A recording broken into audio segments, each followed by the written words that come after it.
dar a César o que é de César e dar a Deus o que é de Deus. Certamente você já ouviu essa expressão algumas vezes.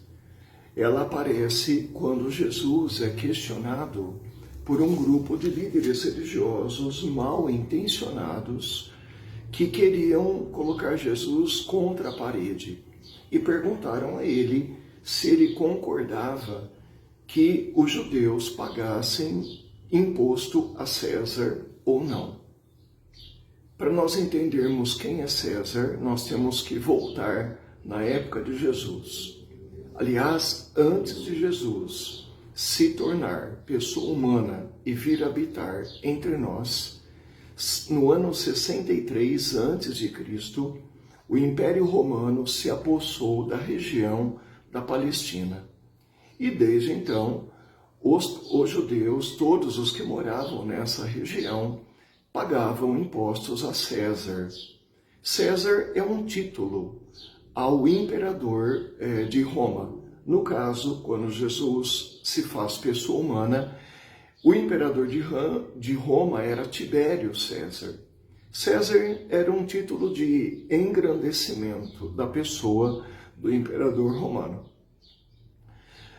Todo judeu, concordando ou não, obrigatoriamente pagava impostos ao imperador de Roma para manter o seu luxo, para manter toda a grandeza da cidade de Roma, que era considerada na época de Jesus a capital do mundo.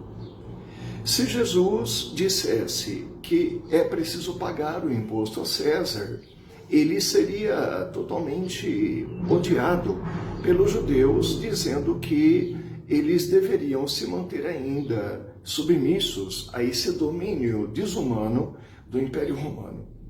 Se Jesus dissesse que não era necessário, não se deveria pagar o imposto a César, ele seria interpretado como um revolucionário, que estaria colocando a população contra a dominação romana. E você já sabe, né, o evangelho aqui é de Mateus capítulo 22, versículos 15 a 21, que Jesus pediu para ver a moeda do imposto. E quando trouxeram a moeda do imposto, ele perguntou de quem é a imagem e a inscrição que estão nessa moeda. Disseram, é de César, do imperador de Roma. Então Jesus disse, devolvam a César o que é de César, mas acrescentou, devolvam a Deus o que é de Deus. Vamos então passar esse evangelho para os nossos dias. Quem é o nosso César?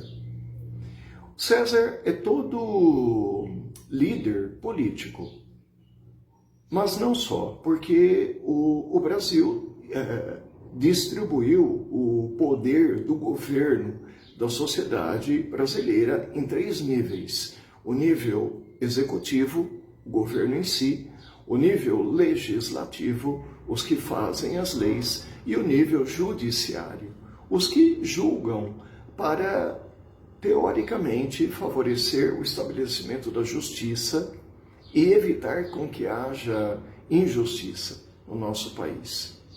No entanto, nós sabemos que esses 3 poderes, o executivo, o legislativo e o judiciário, são poderes que estão submetidos a um outro poder, como o mundo todo. E o poder se chama mercado financeiro. Então, existe um César invisível que comanda o mundo, que é o mercado financeiro, e existe um César, ou 3 Césares visíveis, o poder executivo, o legislativo e o judiciário. Não é novidade que nós vivemos em um país injusto e desigual, onde o salário de César é altamente desproporcional em relação ao salário de um brasileiro comum, um brasileiro comum. Há uma disparidade absurda. Além dessa desigualdade de salário entre César e os seus subordinados mais inferiores, nós temos o problema da corrupção, que é o problema de cunho estrutural. Isso nos faz entender que nenhum César é limpo, porque todo César é gerado num sistema sujo. E todo César, para se manter no poder, precisa comprar o poder que poderia sabotá-lo nos seus projetos, nos seus planos. Então, não é novidade também que o governo, seja ele de direita, seja ele de centro, seja ele de esquerda, ele só governa comprando a ala corrupta do Congresso chamada Centrão, que está sempre à venda. O Centrão não é nem de centro, nem de direita, nem de esquerda. Ele é de quem lhe paga mais. Então, se o governo, para se manter estável e fazer funcionar o país através dos seus projetos, se ele quer aprovar os seus projetos, ele tem que dar verbas aos congressistas. E essa verba tem que sair de algum lugar. Ela vai sair da saúde, ela vai sair da educação, ela vai sair de sistemas corruptos, como já aconteceu no passado. Portanto, isso nos coloca numa situação de nojo de César. E, no entanto, nós temos um César. Nós temos sistemas que nos governam, que inclusive nós, Brasil, país democrático, o César do Executivo e os Césares do Legislativo estão lá com o nosso voto. Nós os colocamos lá.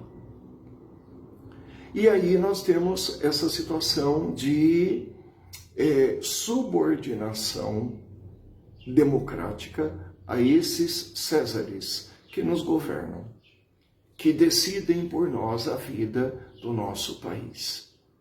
Quando Jesus diz, dê a César o que lhe pertence, ele está dizendo que nós, cristãos, somos cidadãos. Temos responsabilidades coletivas. Temos responsabilidades com o cuidado daquilo que é o bem comum.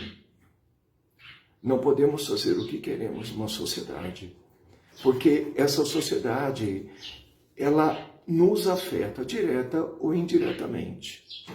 A minha postura individual tem consequências comunitárias e sociais.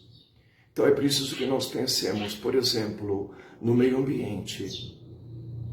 Temos uma consciência de que se plantamos árvores ou não, se desmatamos ou não, se nos posicionamos ou não em relação às causas ambientais, isso afeta todos nós, todos nós. Isso não é uma questão individual, mas ela é coletiva. Pensemos no nosso ambiente de trabalho. Nós somos honestos ao lidar com o nosso trabalho? Nós nos preocupamos com o bem comum do nosso ambiente de trabalho? Nós somos verdadeiros e sinceros ao lidar com as pessoas? Então, por um lado, nós necessitamos sim de empresários humanos e justos, mas nós também precisamos de posturas humanas e justas em relação à nossa forma de trabalhar, de zelar pela empresa da qual tiramos o nosso sustento para a nossa família. Então, tudo isso é dar a César o que é de César. Nossos impostos,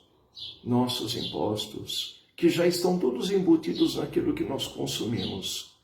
Quantas trapaças, quanta pirataria, quantas artimanhas para fugirmos de impostos que vão, dentro dessas artimanhas, prejudicar a saúde, a educação do nosso país. A nossa consciência não pode se corromper com a desculpa de que o César ou os Césares de Brasília são corruptos. Cada um deve prestar contas de si mesmo, na sua consciência, a Deus. E é aí que entra a segunda parte do que Jesus disse: dê a Deus o que é dele, devolva a Deus o que lhe pertence. A minha e a sua consciência não pertencem a nenhum César, pertence a Deus. O ser humano não pertence a nenhum César, ele pertence a Deus. O ser humano não pode ser sugado e descartado pelo mercado de trabalho. O ser humano tem uma dignidade inviolável.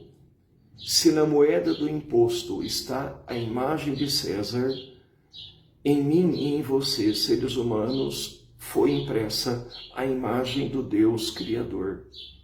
Pertencemos a Ele e devemos ser devolvidos a Ele.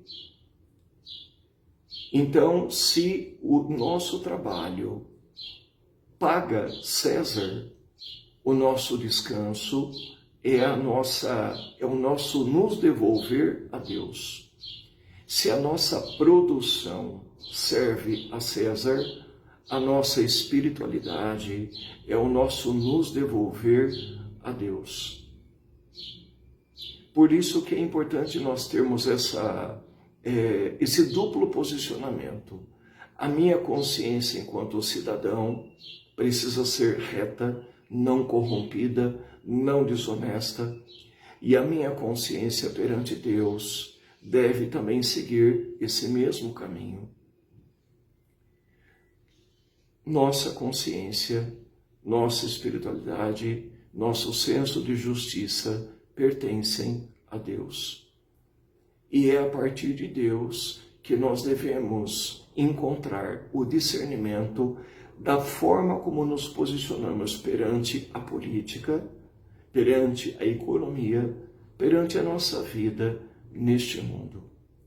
Que o Senhor Jesus Cristo nos dê esse discernimento daquilo que nos cabe dar a César, como cidadãos de bem, justos, honestos, e aquilo que nos cabe dar a Deus, como pessoas que não pertencem ao mercado, como pessoas que valem por aquilo que são e não por aquilo que elas produzem. Que prevaleça a nossa pertença a Deus. Isto é sagrado, isto é inviolável, isto deve prevalecer em cada um de nós. Abençoe-te o Deus Todo-Poderoso, o Pai, o Filho e o Espírito Santo. Amém.